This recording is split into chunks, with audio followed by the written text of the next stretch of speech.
Hey, what's up, everybody? It's Drew, and I want to welcome you back to Learn How to See Better.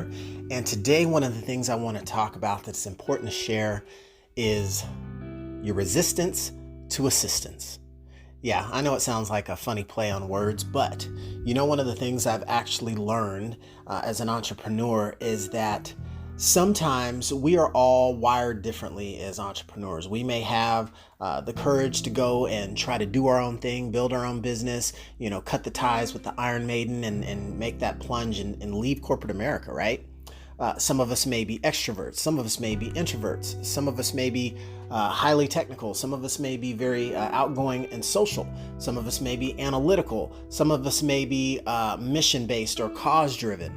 These are all elements of personalities, beliefs, visions, values that couldn't be further from, more different elements of personality amongst a similar group of people. That's the beautiful thing about the world of entrepreneurs. It doesn't mean that you have to be a certain way to want to or aspire to have your own business, your way that you support yourself outside of more traditional means of a classic W-2 job. But one thing I do find is a common point amongst many entrepreneurs, not all, but many, is that there is this hesitation. There's this delay, this pause, this resistance. And the resistance is getting assistance. It's a failure or a struggle to ask for help. Asking for help when you need it. Why is that? Why is that, you might ask? I've got a couple of things that I think it could be. I'll share a couple of experiences I've had that led me to believe this, but it's not the only view of the world. One of the things I found from developing rapport and establishing relationships with other entrepreneurs, in some industries, business can be a very gender dominant arena, right? And this isn't like a hard drawn line in the sand. This isn't, I'm just saying as a generality. Like you might say, make an observation and say, some of the beauty business might be more female dominated, potentially, right? Get the fact checkers to look that up. What I've grown to experience and what I've heard men and women alike attest to is that in business and the real estate space, it's heavily male dominated, right? And so whether you place much value in that or not, I know some very tremendous successes that are female in the real estate space. My wife is one of them. And so, you can only put so much weight into these generalities, but with this one generality, it's like, okay, you say, well, if guys are in the real estate business, right? And if you make another generality and say, well, sometimes guys can be stubborn or hard-headed, or we like to know it all, or we don't like to ask for directions. That's the way that we're butt of a joke many times. Guys don't like to ask for directions. We'll drive around lost and have no clue where we're going, but we're going to figure it out. We know the way. We don't need help. We don't need assistance. We've got this, right? And so, granted, it may be tied into machismo and like a gender thing, but it really is deeper than that. It's as simple as pride.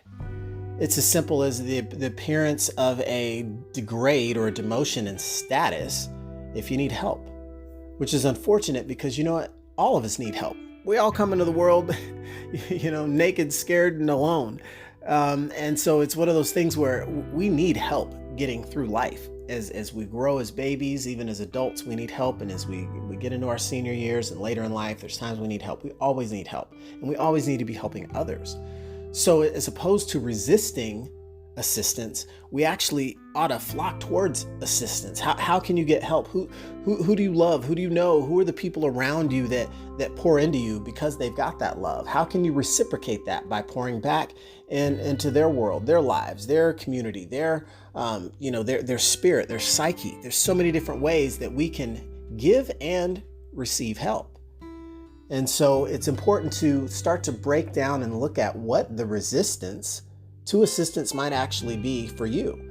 Is it the macho guy that wants to be 10 foot tall and bulletproof and is afraid to say, hey, if I don't really understand, business legalities like entities and LLCs and tax returns, there might be a different type of assistant, that they need to get involved to help them out with that part of the business and really provide a lot more hands-on assistance. But that's just one tiny part. And that doesn't mean that 10-foot tall bulletproof person is lacking in any of their other giant colossal skills and strengths that they have. But if we view a weakness of our own as something that must be completely hidden from view and just use that and hide it all the time and don't get a chance to get help with addressing it, right? Because if we're not putting it to the forefront of the mind, we're probably also not doing what we need to make that need go away. If it's a weakness, we're not addressing it to make it a strength. And if we're staying focused on our strengths, one of the things we could at least be doing in the background is getting assistance with some of those weak areas, handing off, asking for a helping hand. And so it's one of those things where you want to recognize that if you have a hurdle in your life or your business that's really just blocking your progress, you can ignore it, but it's still going to be there until you do something about it. And if you say, well, there's a tree in my path and I don't know how to climb trees, it's like, okay, well, you can figure out other things to do in the meantime, but until you chop that tree down or go around that tree will always be there. So what do you want to do about it? And a lot of times there might be a problem or challenge in our business where we just won't do something about something for a while, right? Maybe you've got a small business, maybe you've got a brick and mortar business where you haven't had as many customers lately and you're looking for new creative ways to generate business. But if you've always held tight reins on controlling any of the marketing of your business and you don't want to invest in marketing your business, and then even if you reluctantly do elect to invest in your business in the marketing arena, but you don't know how to do it because you've not really had to do much of it in the past, maybe you relied on a small bit of word of mouth and now you need to be more creative, that's an area where it probably makes sense to get some assistance, someone that can help you see better in the arena of getting your message out to the world. So there's a lot of different areas where getting someone's assistance is nothing to be ashamed of. Rather, it's something we want to run towards. It's something that can actually help us run faster in the pursuit of our goals. So I thought I would share that because it's a lot easier said than done. I've participated in high-level masterminds where very successful entrepreneurs are practically hanging their head in shame because they recognize that they need help and they don't want to look weak by asking for it. And to their credit, it was so relieving and so heartwarming for them to have that breakthrough because, in these cases, it's like that reluctance, that pride might have held them back for years. And now that they recognize that it's something that can be essentially crushed without this negative stigma coming with it and making you flawed or appear as such, it can really reshape how you look at obstacles in your world. Because if you're looking at everything as, I've got to do that, I got to knock down every obstacle, I have to do it all, I have to climb the entire mountain by myself, no ropes, no help, no hands, no help up, then you can see how much more stressful that daunting task can actually be and how much longer it takes when you get to a point where you're just stuck at a particular level for a while. You're just stuck. You can't get past it. Like, oh my gosh, it'll take forever and a day to get past that based on my current skill set. And so you can either lament and wallow in the idea at this perpetual length of time that it would take to develop a skill to do the thing that's holding you up, or for free or fee, if you just raise your hand and say, hello world, I've got a challenge on my hands that I'm struggling with. I've tried this, I've looked at this, and I was thinking my end goal is this. And this might be the way that I get there, but nothing's working. Anybody out there that might understand my challenge and have the expertise or experience that they could assist, help, or solve what I'm dealing with. In that small level of being humble, you would be surprised how many people might instantly flock to your rescue. Hey, you could just do this. Have you heard about this? What about this? Oh my goodness, I never thought of it that way. That's a great point. I hadn't considered that before, right? And there may be other instances where it's like, okay, you're going to need to hire someone and sit down for 2 or 3 hours and let them bill you because you've really got a complex scenario that you need to figure out. And it's going to take highly skilled and trained eyes to give you what you're specifically asking for. but the end result's the same. You let go of the resistance to getting some assistance, right? And then you can get back to being more persistent about doing the things that you need to do every day to get you where you want to go. It's funny, we had a situation just this past weekend where our little toddler's running around fascinated because he's learning how to draw. He's learning how to put a pen to a piece of paper, draw pictures. He can recognize and say colors now. So it's definitely a stimulating and exciting brain growth period of time for him. And what we found is it'd probably be a smart thing to start getting washable markers. Because when you're adult, you tend not to think about that. If you're buying the markers for yourself or your business as office supplies, you don't think to get non-permanent unless they're dry erase markers. Well, guess what? We needed to start thinking about getting washable magic markers for the kids to play with, right?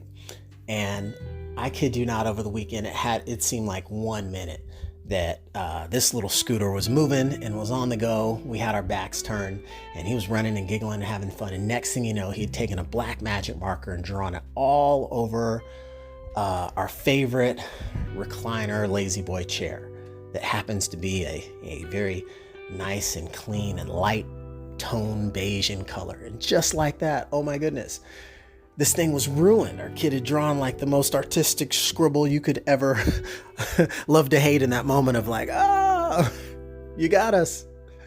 But we thought, man, that marker, okay, it's washable, but I don't think it's meant to come out of upholstery like this. Oh my gosh, we paid a lot of money for this chair. It's still so comfortable, and now it's ruined. In the moment, you kind of feel like that. The baby's just playing around. There's no sense in screaming at the kid or anything like that. That's not relevant. You try and instruct and help them understand that markers are for the marker board that we've got set aside. But what's the point of all this I'm trying to poke you with is there was the moment of, oh my gosh, the furniture's ruined. What do we do? I don't know do we even keep this thing? Do we buy furniture covers? This looks horrendous, right? So what did my wife, in a very genius and resourceful way, elect to do? She went to Facebook and took a picture and said, hey, oh my gosh, crisis, kid just marked up our favorite furniture. Anybody out there got an idea on how to get this permanent ink out of, nice upholstery? And it was so cool because one of the first friends to flock to our rescue, Jackie came in and said, hey, you can do this thing where you take some rubbing alcohol and put it on a hand towel and dab it or something else and kind of gently use the alcohol and the towel to break the ink down. And then, with a little patience and persistence, guess what? You'll be able to get rid of the ink stains. Like, well, I hadn't never crossed my mind. We're thinking we don't want to bleach this. It's too light. We don't want to, stain it in a way that looks bad. But the point of it all is just when you're thinking, man, is, $600-700 out the window if you just deem this lazy boy completely ruined over a child's ink marker. No. But if we'd had a resistance to look for assistance on getting something simple in our world fixed, touched up, or corrected, we would have been thinking, yeah, we got these damaged goods, don't want to have any people over with this horrendous looking furniture, right?